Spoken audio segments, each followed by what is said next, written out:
देखिए, declarative theory के प्रतिपादक कौन थे? तो आपसे क्वेश्चन पूछा जाएगा कौन थे, तो फिशर थे। फिशर इसके प्रतिपादक थे। अब यहाँ पर देखिएगा कॉन्ट्रैक्टिव थ्योरी क्या है, कंस्ट्रक्टिव थ्योरी क्या है, ये सबसे पहले हम जो है समझें। ठीक है, कंस्ट्रक्टिव थ्योरी को जब तक आप नहीं समझेंगे तब तक कैसे बताएंगे। देखिए, कोई भी नया राज्य है, कोई भी नया राज्य है, इनको क्या करेंगे, सबसे पहले मान्यता दे देंगे, मान्यता दे देंगे। ठीक है, इससे क्या होगा, उस राज्य को एक इंटरनेशनल पर्सन की मान्यता मिल जाएगा। सबसे पहले ध्यान दीजिएगा, इंटरनेशनल पर्सन्स का दर्जा मिल जाएगा, पहली बात। दूसरी बात, यहां पर जो है उस राज्य को एक इंटरनेशनल स्टेट का मान्यता मिल जाएगा, एक राज्य का मान्यता भी मिल जाएगा इंटरनेशनल पर्सन के रूप में। ये इंटरनेशनल पर्सन के रूप में, इंटरनेशनल स्टेट के रूप में मान्यता मिल जाएगा, के रूप में मिल जाएगा। यानी कि उनको एक इंटरनेशनल कामकाज करने की शक्ति प्राप्त हो जाएगा, यानी कि राइट्स मिल जाएगा उन्हें एंड लायबिलिटी मिल जाएगा, लायबिलिटी भी मिल जाएगा। इससे क्या होगा, अन्य मौजूदा जो स्टेट हैं इनके साथ में अब जो है इंटरनेशनल लॉ काम करना स्टार्ट हो जाएगा, इंटरनेशनल लॉ के रूप में जो है वो काम कर सकेगा। ये है एक्चुअली कंस्ट्रक्टिव थ्योरी है। ठीक है, अब देखिएगा, ये भी यहाँ तक भी माना जाता है कि जब तक, क्या यहाँ पर प्रश्न उठ रहा है, क्या राज्य की मान्यता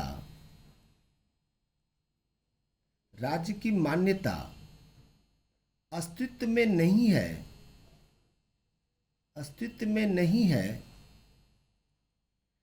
तो वह एक इंटरनेशनल लॉ का यूज नहीं कर सकता क्या, इंटरनेशनल लॉ का प्रयोग नहीं कर सकता क्या?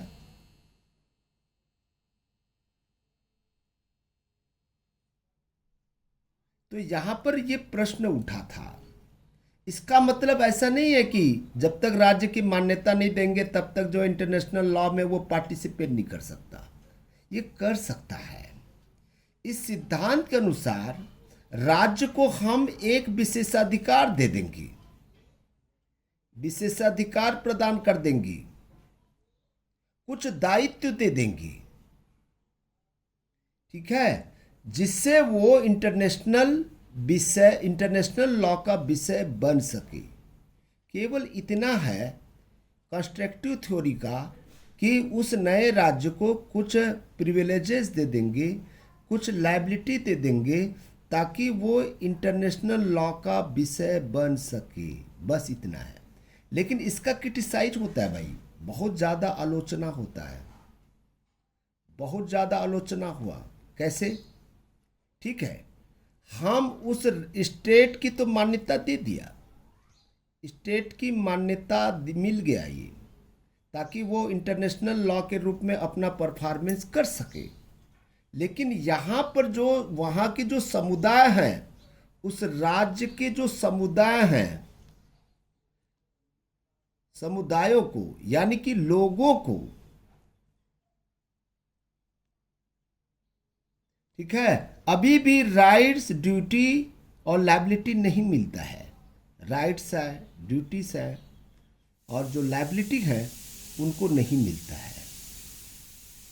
ठीक है, नहीं मिल पाता। ये है इसका जो है आलोचना करने वाले लोग। कुछ भ्रांति भी है। क्या भ्रांति है इसमें? भ्रांति ये है कि ऐसे मान्यता प्राप्त कंस्ट्रक्टिव थ्योरी के अंतर्गत उस राज्य का जो है, कुछ राज्य मान्यता देते हैं, कुछ राज्य मान्यता देते हैं और कुछ राज्य मान्यता नहीं देते। ये है प्रश्न। ठीक है, कुछ राज्य मान्यता नहीं देते, कुछ राज्य मान्यता देते हैं। अब यहां पर जो है हमको जो है पढ़ना है, ठीक है, डिक्लेरेटिव थ्योरी।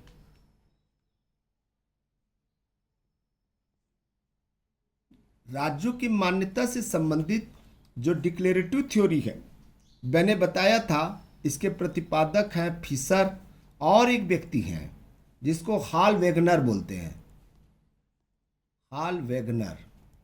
ये दो व्यक्ति, कभी प्रश्न पूछा जाएगा तो आपको जो है टिक लगाना है। ठीक है, दूसरा प्रश्न ये पूछ सकता है, एक प्रश्न आ सकता है, ये 20वीं शताब्दी की बात है। 20वीं शताब्दी में संवैधानिक कमी, ठीक है, संवैधानिक कमी को दूर करने का प्रयास किया गया था। कभी कभी, ठीक है, ये असर्शन एंड रीजन में भी क्वेश्चन पूछ सकता है। दूर करने का प्रयास किया गया था। कैसे प्रयास किया गया था? आपको जो है, जो आपको पता है, 1933 में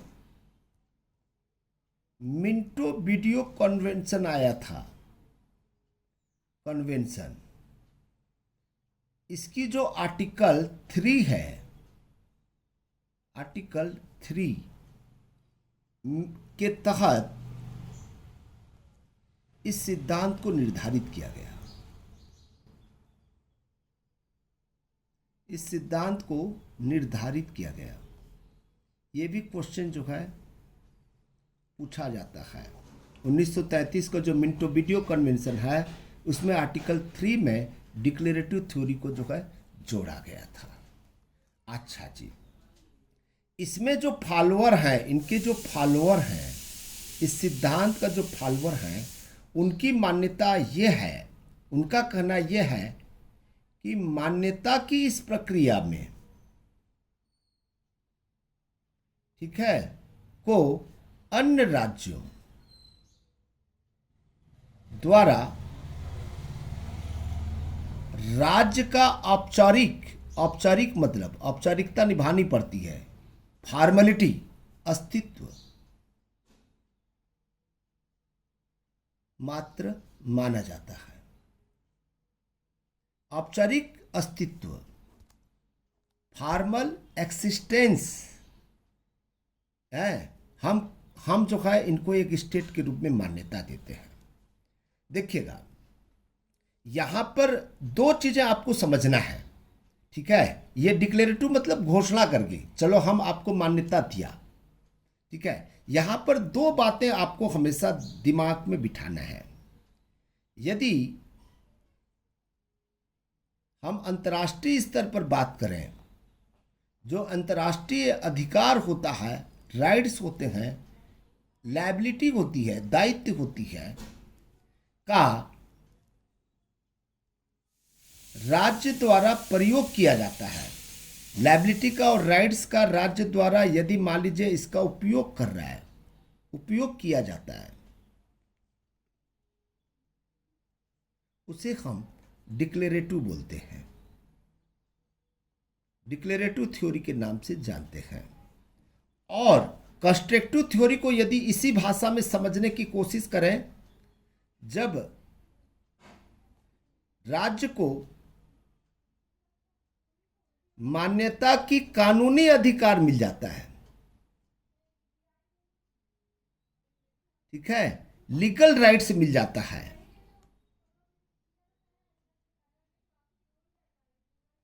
तो उसे हम कंस्ट्रक्टिव थ्योरी बोलते हैं।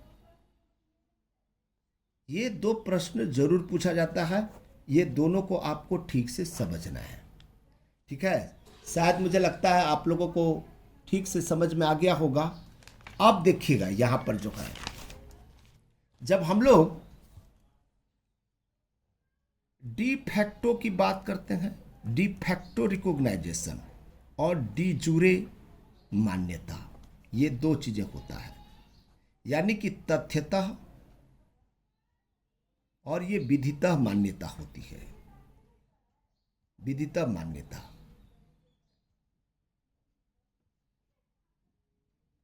यहां से भी एक प्रश्न पूछा जाता है। प्रश्न पूछा जाता है, कैसे पूछा जाएगा?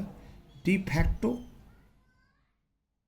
मान्यता है, आपको हमेशा ध्यान देना, तथ्यता है, ये विधिता है, विधि के रूप में बना है, ये तथ्य के रूप में बना है। तो डी फैक्टो मान्यता अस्थाई होती है।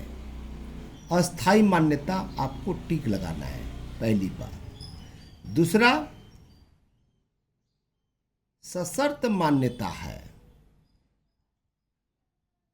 तीसरा,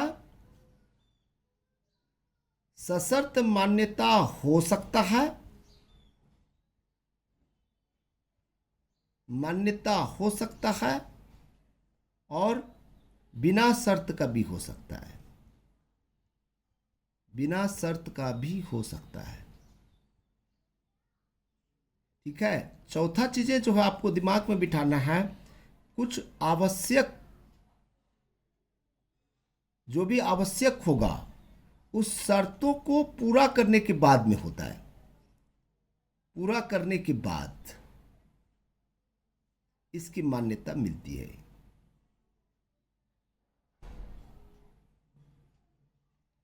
यही चीजें जो है आपसे क्वेश्चन पूछेगा।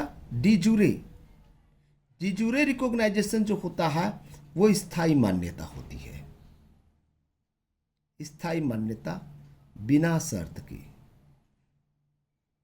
बिना शर्त की मान्यता है ये, यानी कि विधिता इनको मिल गया। एक बार डी जूरे की मान्यता मिल गया तो समझ लीजिए हमेशा के लिए मिल गया, हमेशा के लिए। ठीक है। देखिएगा, एक उदाहरण बता दे रहा हूं, शायद आपको समझ आ जाएगा। ब्रिटेन 1921 में सोवियत स्टेट को डी फैक्टो मान्यता दिया, डी फैक्टो मान्यता दिया। और वहीं 1924 में उसी सोवियत स्टेट को जो है